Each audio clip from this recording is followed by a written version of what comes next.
Well, good morning, good afternoon, or good evening, whenever you may be tuning in to the Growing Our Future podcast. We are always honored to have great participants with our podcast, subject matter experts that share their testimonies, their experiences, and today is no exception. We are honored to have Chancellor Kent Hance join us today. Chancellor, thank you for joining us. I'm glad to be here. Good to see you, and always good to speak with people that have been involved with the Future Farmers of America.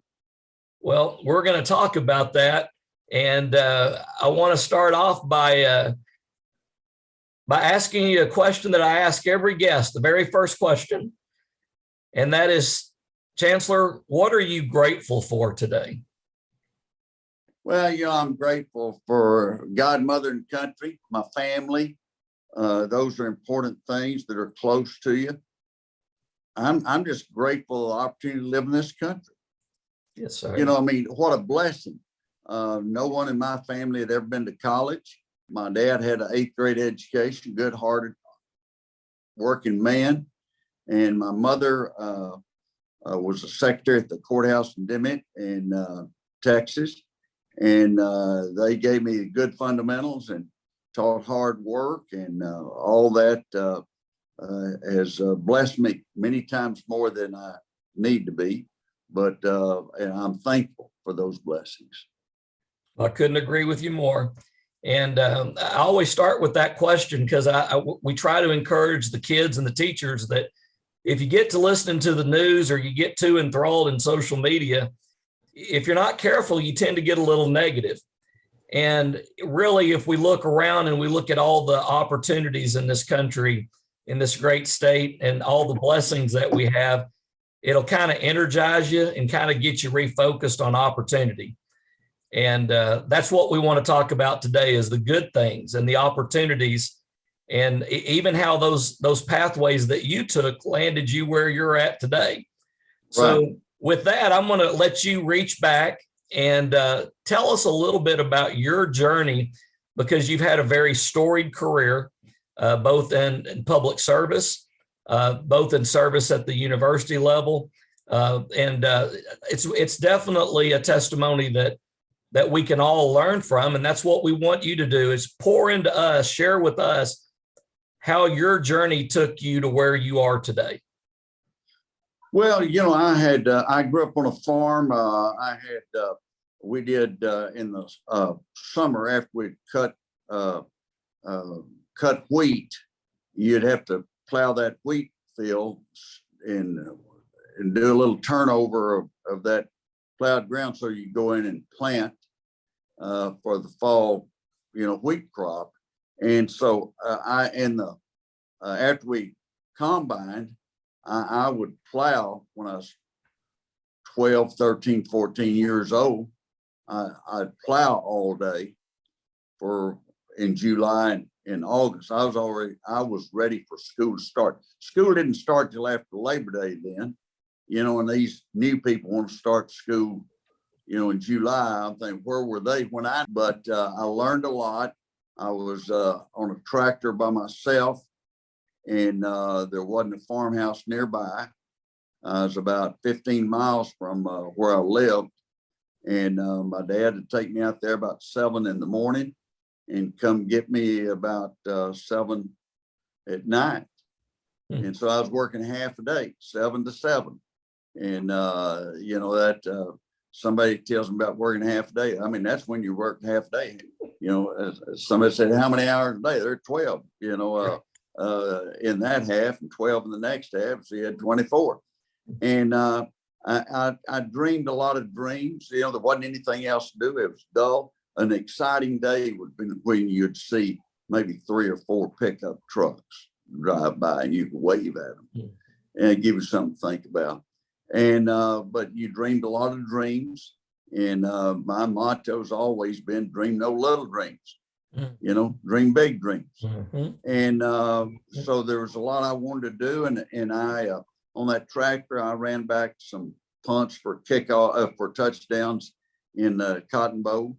And won state 100-yard dash and did all those things, which in reality never came to fruition, but it gave me something to think about.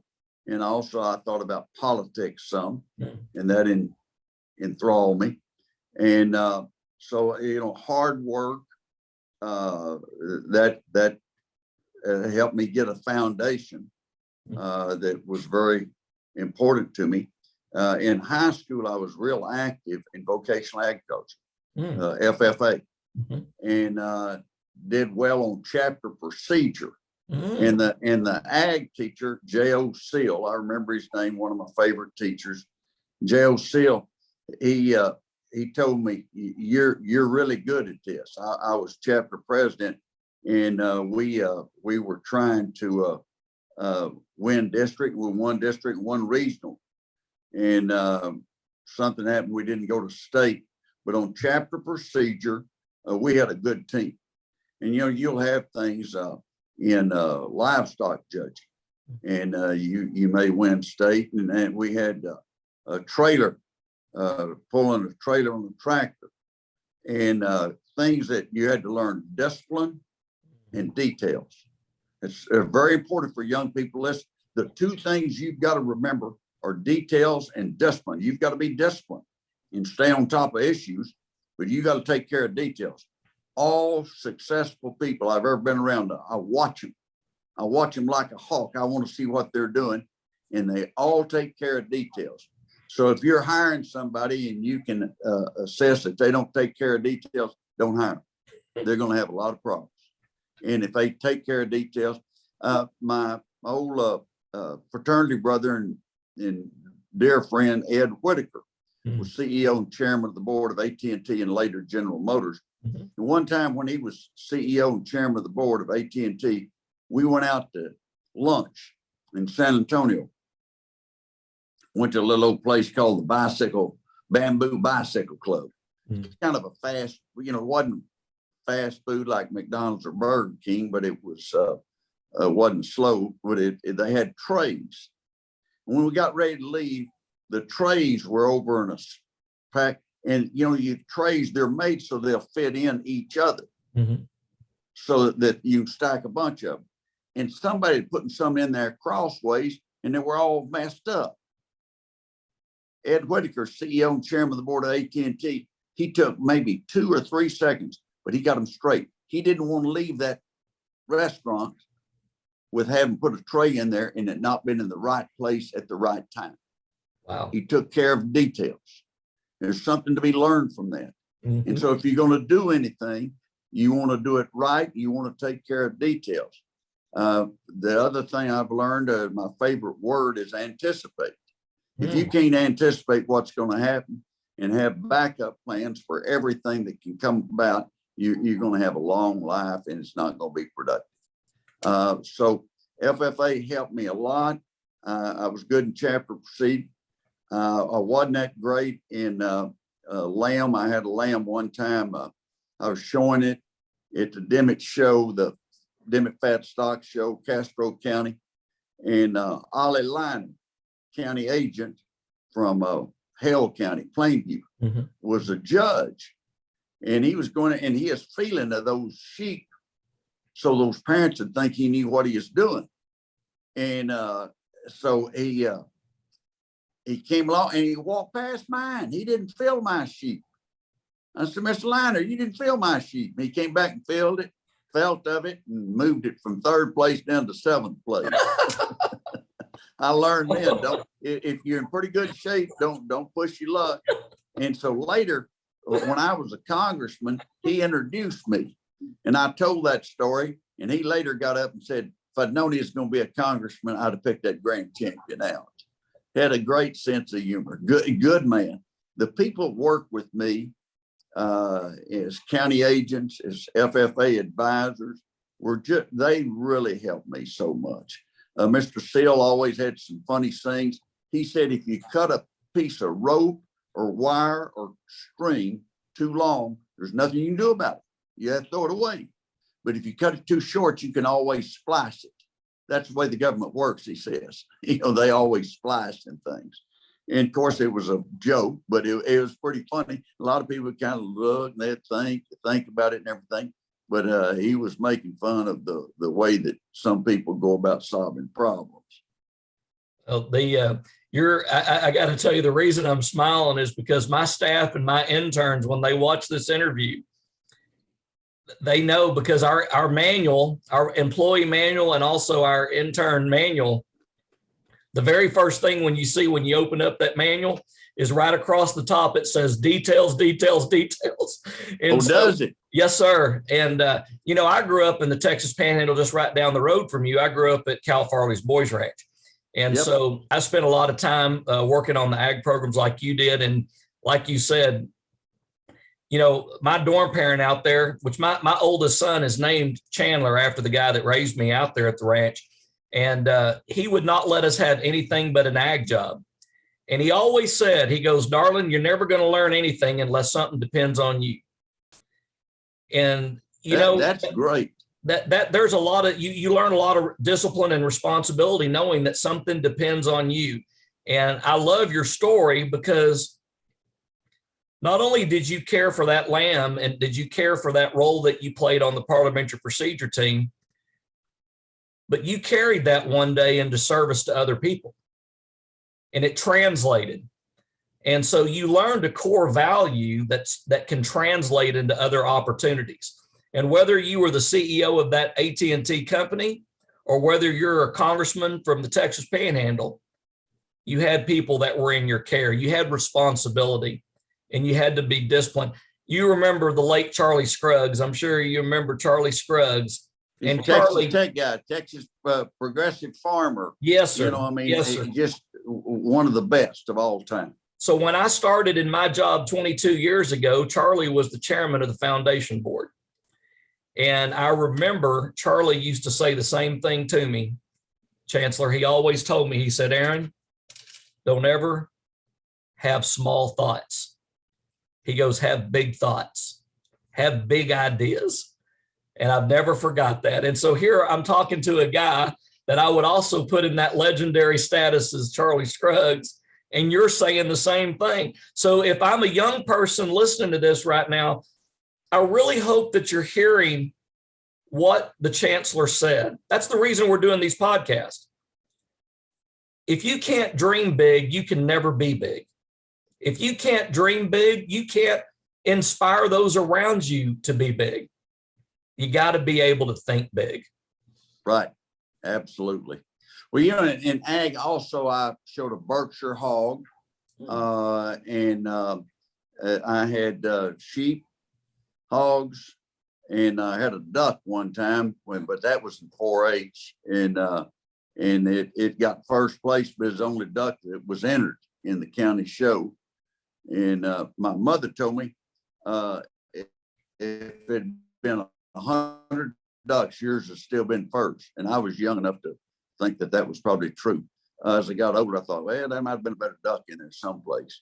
And but it got me the Robert's Rules of Order that we worked with day in and out on chapter procedure certainly got me interested in how you run a meeting and things like that. And it paid off later when I was in Congress, when I was in state Senate. If you've got all the votes, you don't need to know the rules because you got all the votes. If it's a close vote and you might win or lose, you better know the rules. Yes, sir. And so that's the reason you always know the rules, because it won't matter 98% of the time, but that other 2%, it'll be very important. You've said a couple things, and I'm going to take this in a little bit different direction because I think it's important, by the way.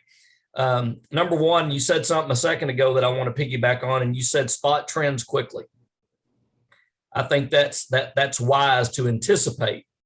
You use the word anticipate, and I tell the young people and ag teachers, always be looking, pay attention, learn how to spot a trend quickly. There might be an opportunity there. The other thing that you said regarding parliamentary procedure, I was actually elected to the Texas Tech Senate on a run-in campaign. And when I got elected to the Senate, they made me the parliamentarian because I'd been state FFA president. And I'm going to tell you something, you learn a lot being in those roles where you have to kind of help guide a meeting. That's a lot of responsibility. So here's what I'd like for you to talk about for a second, because I think this is important. Everybody that talks to you, they always tell me, they say, get to the chancellor and he'll tell you the FFA creed. They said, get to the chancellor because he'll tell you about his FFA experience. Chancellor, we got a lot of people watching that they say they love agriculture. They say, I love FFA, I love agriculture. But would you agree that you really need to understand how policy is made? You really need to know who your elected officials are. You really need to be involved if you really truly want to be an advocate for agriculture. Well, you've got to be. I had Mr. Seal I was in high school at the time that if you did something wrong, you get a whipping. And of course it's fallen by the wayside now, and maybe should, I don't know. But they had discipline. But he said first day of class, he said, you have to learn the FFA creed before you pass this course. Your freshman year, you got to learn it sometime. And he said, I've never whipped a boy that said it first. I came back the next morning, I had it memorized. I didn't want to get in trouble. And I said it first. The policy in the FFA creed tells who we are and what we should do and where we're going. And I think that that's so important for people to look at that, not just words, but what does it mean? What are we doing for our future, for the future farmers of America, and where we stand and our ideas, what we stand for? So those are all important things. And you learn in vocational ag, you learn so many things. And then with FFA, we'd have judging teams. We had a dairy hordes judging. Yep. They used to have that magazine. Yep. And you judge these cows. Yep. Is like a newspaper deal, and you'd look at these pictures of these cows, and you'd judge them, and there'd be like 200,000 people that would enter the contest. They had big prizes, and one time I came in like in the top 50. Wow! Nobody could believe it. I couldn't believe it. And so one of the guys figured out that I had the system down wrong on how you put your winners, and I had them just the opposite. So I may have been the bottom 50 in the nation, but I still got a little certificate for it. And but it was fun. It was fun working with my buddies, and it's fun when I had a pig and I showed that pig, and you're down there and you got your hands up around him and trying to keep everybody away from him. You're trying to get the judge to look at your pig, and you're bent over and you're moving around, hoping you don't step in some manure or something. And your buddies are doing the same thing. You learn a lot. And I was very fond of my ag teacher, J.O. Seal. He was as good a man as I've ever known, and White put up with us. And he took us to the state fair. Mm-hmm. We'd have a football game on Friday night, and after the game, he put us in the back of a truck, an 18-wheeler, and put hay, and then put a tarp, and put some war mattresses, a little mattress, and we'd get some blankets, and we'd drive all night to Dallas and go to the state fair the next day. And then Saturday night at midnight, we'd come back. Wow. And he'd make sure we go to the state fair and get to see the animals, and he'd tell us a little about them.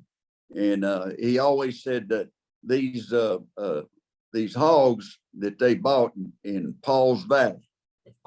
Yep. Pauls Valley, Oklahoma, yep. They're going to be winners.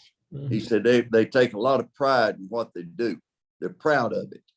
And just little things like that, he'd tell us that, he'd hold them up on a higher pedestal because they had a lot of pride in what they did. And that there's a book called When Pride Still Mattered about David Marinis. It's a great book, and it was about Vince Lombardi, the coach of the Green Bay Packers. Yep. But it said, when pride still mattered, you had pride in what you did. That's one of the problems in America today. People have a job and they just want to get rid of it. You give them an assignment and they just want to get rid of it. Would you call so-and-so? and they call and they don't get and so they don't tell you what happened. I want to know, you call them, did you get a call? Did you get a call back? Did you leave word? Did you talk to them? I want to know the details. And that young men and young women that do take care of details and take pride in what they're doing, they're going to be so successful. And the reason is that it pays off. And the second thing is there's a lot of people who don't do that. They just let life pass them by. So, Chancellor, part of this, the Growing Our Future podcast, I always tell people, Abraham Lincoln said that the philosophy of the schoolroom in one generation will be the philosophy of government in the next. Yeah, he's right. So what we do here matters about how we're going to live life down the road. And to your point, I tell the kids all the time, and this is exactly what you just said, so I hope everybody was listening, you got to have a competitive edge. What is it that separates you from your peers? And it's those attention to details. It's that competitive spirit. If you're willing to get out and try, you talked about hordes. I remember hordes too, by the way, Chancellor, and I remember filling that out at Boys Ranch. Let me tell you, you would have never come in 10th place if you wouldn't have signed up and tried. You've got to be willing to take the risk and step out there and say, I'm going to give it a go. And I've got my buddies over here and they may beat me, but I'm going to try to beat them. But if we don't ever have a competitive edge, and I agree with you, when you use the word pride, I also use the word exceptional. What's wrong with being exceptional? What's wrong with good customer service? What's wrong with taking care of your constituency? Well, there's a lot of people in Washington that they apologize for America. I don't apologize for the United States of America. It's the greatest country there's ever been. Now, somebody in France may think their country's great, and that's fine. That doesn't offend me. Let them think that. That's right. But there are people that they do not want Americans to brag on our accomplishments. And I think we need to honor America every time we get a chance and realize you visit other countries and you come back home and you say, "Oh, I'm glad I live here." And a lot of people say, well, there's this going, there's racism, there's this, there's that. There's always going to be some problems. But look, people are breaking into our country. Nobody's breaking out. That's right. People are breaking in. That's right. If this was a bad place, would they be coming here? No. I'd be going some other place. When we speak to the kids, a lot of time I ask them questions. I say, how many of you like to be able to choose what you want to eat? How many of you like to choose what sport you want to play? How many of you like to choose what job you want to have? How many would like to choose whether or not you get to go to church or not? How many of you like to choose what you watch on TV and what news and what entertainment you have? And everybody always says, yes, sir, I want to have a choice. I said, don't you ever forget it, because that is the beauty of this great country, is it is not perfect. And we do have our hiccups, but we need you to take some pride in what we have. And we need you to become better leaders, because we need you to take care of us down the road.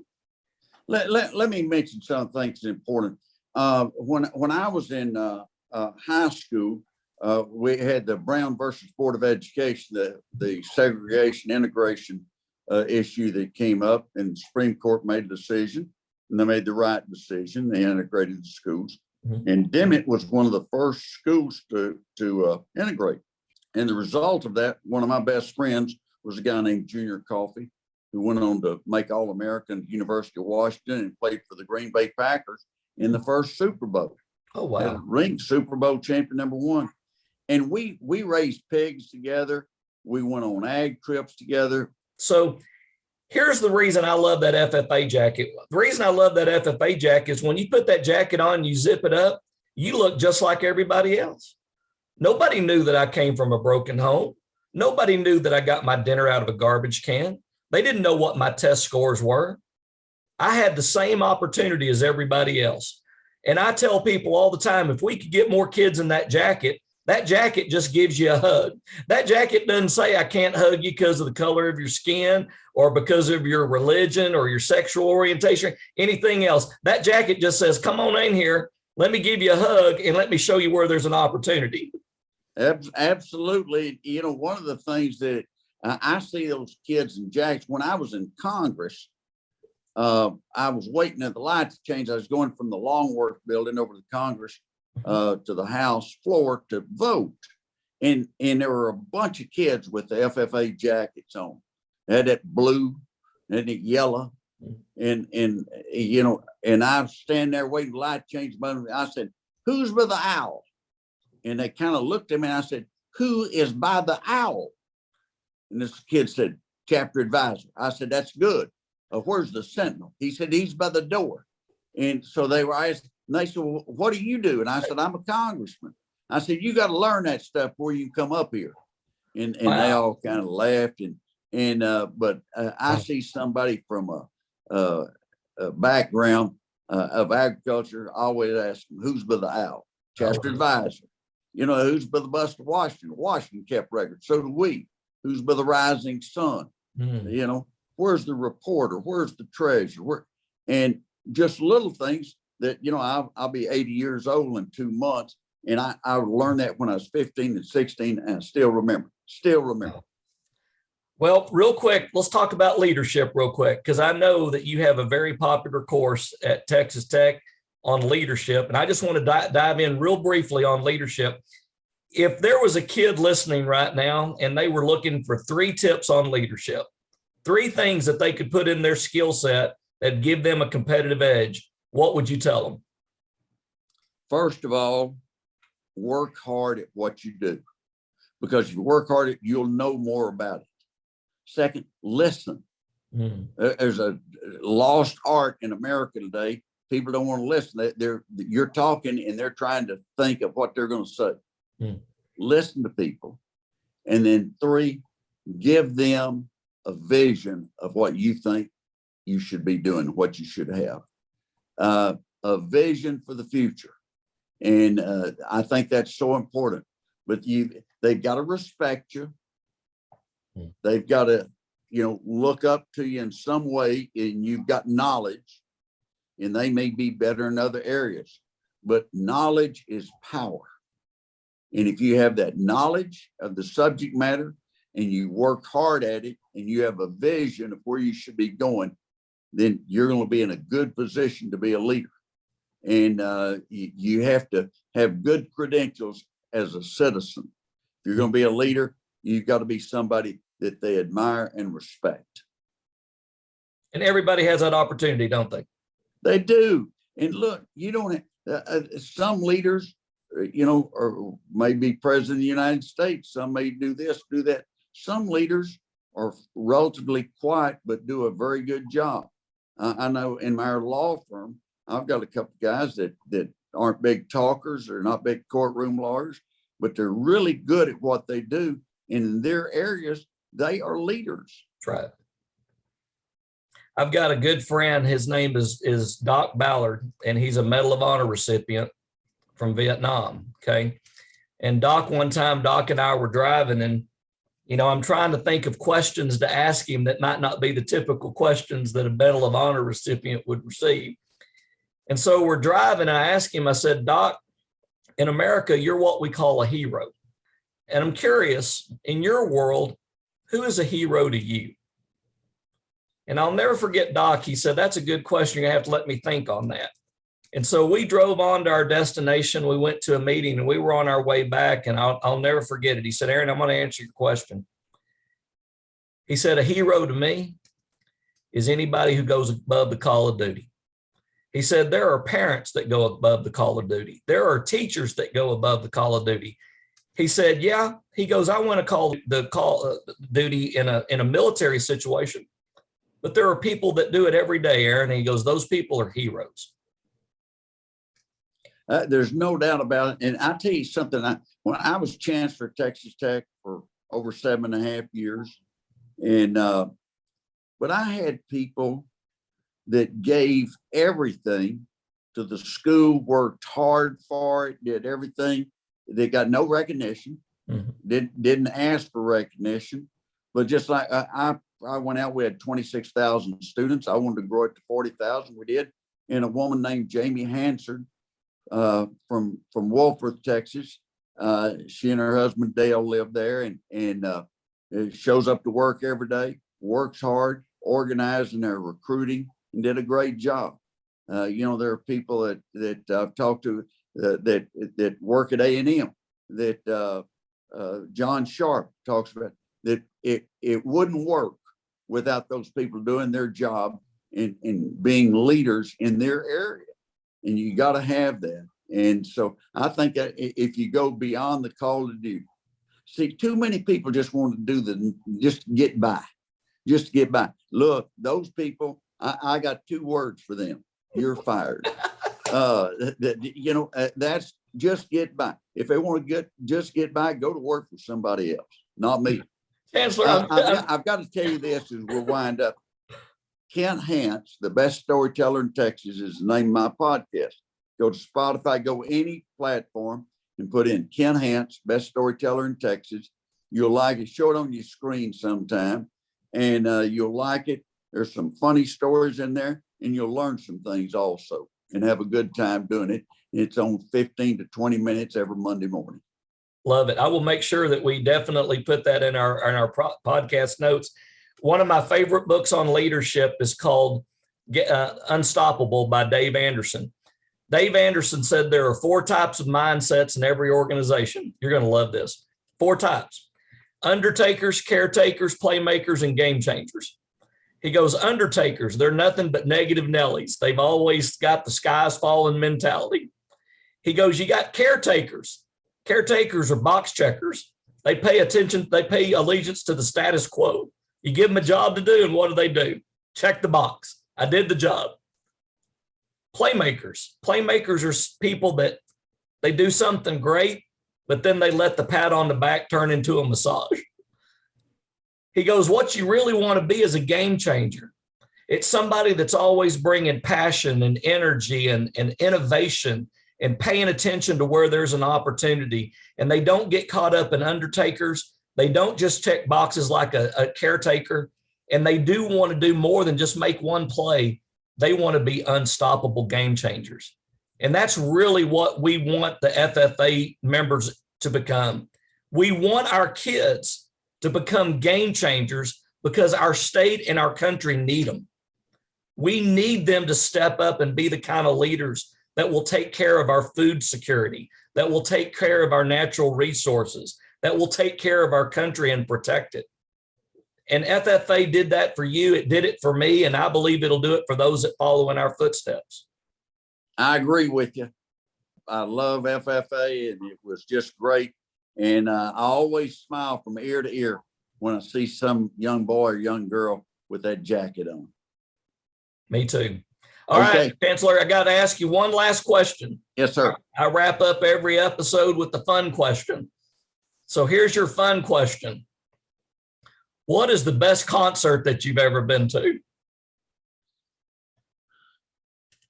I don't know. It'd kind of be a cross between George Strait, singing Amarillo by Morning, or Bobby Bear, singing 500 Miles Away from Home. Boy, it's a sad old song, and you can feel it in Detroit City. He also sang Drop Kick Me Jesus through the goalpost live. I remember. Radio stations in Abilene refused to play it, but it's a pretty good song if you listen to the words. Drop Kick Me Jesus through the goalpost alive. End over end, neither left or the right. That's right. Right through those righteous uprights. And, I remember it. Oh, he is great. He was great. He's still alive. I went to a concert about it was 8 years ago in Jonesboro, Arkansas. And he was there, and he introduced his wife. They'd been married 52 years. Wow. And for a guy, he said, a guy that's in acting and singing, he said, that's pretty unusual. Be married 52 years. He said, we didn't set out to do a record, but it just turned out that way. He's good. Well, Chancellor, I appreciate you taking the time. You've really honored us. Obviously, we're very proud of you. We're proud of the career that you've had. You're unselfish. I mean, it's not easy to be a public servant. Charlie Stenholm, Charlie and I were talking one time, and he said, once you get in there, there's no easy way out. If If you retire, you left something undone. If you quit, you're a quitter. And if you get beat, you're a loser. Once you get in, there's no easy way out. He's right. He's right. Charlie Stenholm was a great American. But your history, I love the fact that you talked about parliamentary procedure. I love the fact that you talked about taking risk.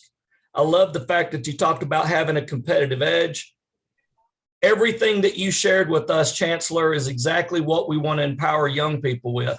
If I tell people all the time, if you want to know what the future is, grow it. Grow the future you want. Well, we can't grow that future unless we plant the right seeds. And what you shared with us today are the seeds of greatness. So thank you so much for taking some of your time to join us. And for everybody else, we'll catch you on the next episode of Growing Our Future. Until then, go out and do something great. We appreciate you. Thank you.